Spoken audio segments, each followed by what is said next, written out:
one of the great Catholic authors of the 20th century, Flannery O'Connor, she had a thing called violent grace. And a lot of her stories represented different people who it was through a violent grace, something going terribly wrong in their lives that they didn't expect, that God then manifested himself to them. And when she was asked about this, why this is the case, she said, "I have found that violence is strangely capable of returning my characters to reality and preparing them to accept their moment of grace.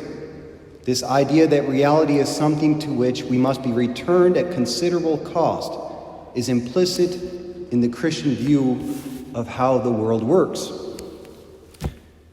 It's exactly what happened to the apostles today in the gospel. Jesus says, "Let us cross over to the other side."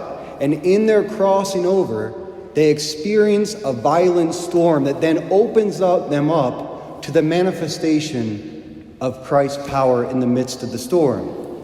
So I want to talk about three things: how the goal of life is continual growth, to continually cross over to new boundaries, to become more and more free. And in order to do that, in order to cross over to the other side as Christ calls us, we have to be willing to enter into the storms of reality, the places we'd rather not go.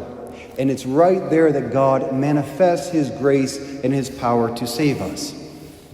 This also pertains in a slight way to the fathers, because it's fathers who are principally there to call their children forth, to look ahead and say, you need to grow and go through these troubles so that you become better and stronger and more stable in yourself.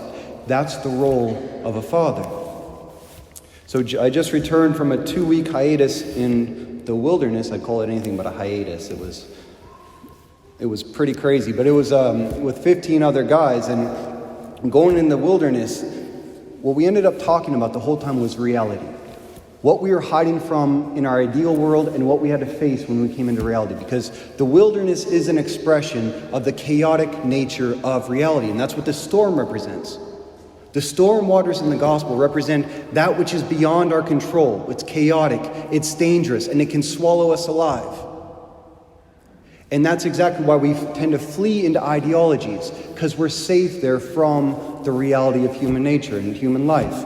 So when you go into the wilderness, you have to deal with all the chaos that you've been hiding from within your own heart and the chaos of the elements outside. You know, there's that saying, if the devil cannot make you bad, he'll make you busy, right? So that you're constantly distracted and you don't have to focus on the real turmoil that's going on within you in your life.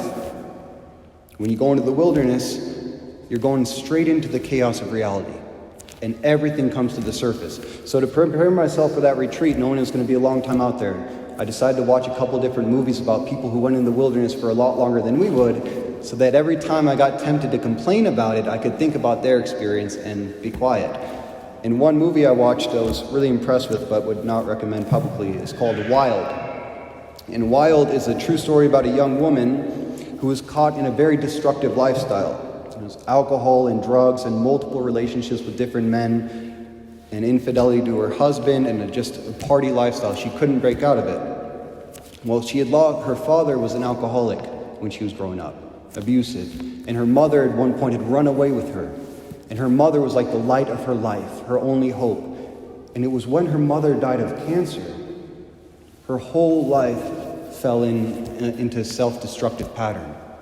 Well, at one point she goes to a counselor and he asks her, why does she keep engaging in these activities that are so harmful to her?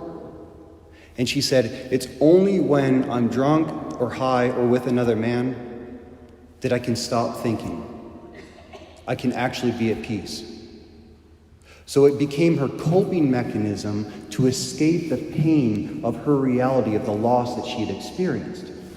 And in order to cross over to the other side, to grow, at one point she realized she couldn't do anything to get out of that lifestyle, so she decided to walk over 1,000 miles of the Pacific Crest Trail on a journey of self-discovery and healing. And it was in that encounter of absolute reality that she could no longer distract herself from the pain that she had experienced in her life. And all her inner demons came forth. She entered into the storm of her life, and when she stopped hiding and encountered all that suffering that was within her and in her past, she was little by little able to grow through it and to heal and to experience God in that very place. One young man, when we did our retreat in the wilderness, really impressed me. He was the biggest guy out there. He'd been in the army for a long time, real tough kid. And you go through all sorts of training in the army, obviously, but he had never spent so much time in silence. And he was the first one, like tears just almost every time I'd see him, tears in his eyes. And he said to me, I haven't felt this much pain for years. Why is that? It was because the first time I can't hide from my past. And in all this prayer and silence, all the things I've been burying in my life had been coming up. And for the entire 10 days, he was just wrestling with the suffering that was coming up to his heart. And by the time we left, he was the most joyful one of everyone there. Because over and over again in his prayer, he experienced Christ coming to him in that very place of the storms in his life that before he was too afraid to encounter. And that's the thing, if we really want to experience God, we have to be willing to enter into the storms of chaos, the reality of our life, as it is. And so much of the world will always offer us escapes from that. And that's why I think we're getting more and more into a virtual reality these days, right? It's like it's just an escape. You go on social media, you can turn on the music really loud, you can watch movies, and that distraction keeps us from really going into our heart where the Lord comes to find us. Genesis says, first in Job it says, God addressed Job out of the storm. And in Genesis it said, in the beginning the earth was a formless wasteland, and darkness was covering all the waters of the deep. And the Spirit of God was hovering above the waters. And now in today's gospel we see again God in the flesh in Jesus Christ, appearing to his disciples with power to manifest his divinity and his control over the waves of chaos. When we are willing to cross over and grow in our life, to enter into the chaos of reality, the chaos of our own hearts, of our own families, to stop hiding from the storms of our lives, that's exactly the place where God comes to encounter us and to heal us. That young man, he faced so many of his demons in the wilderness. There's a lot of sorrow, a lot of tears. But he came out rejoicing because he said, I encountered Jesus Christ in the very place I'd been hiding from for so long. So just let us all ask ourselves, what are the ways that I'm hiding from the chaos of reality? The chaos in my own life. The things that I know are right there in front of me, but I don't want to go near it because it's going to get messy. It can be as simple as like conversations with a loved one. You know that you should have that conversation. It's hanging over both of you. But you also know that when you cross over into that conversation, enter into reality, it's going to get stormy. It's going to get messy. But that's the only way you can actually grow and get to the other side and experience the grace of Christ in your relationship. What I was thinking about a lot is, what are the things I go back to over and over again when life gets overwhelming? Almost like an addiction.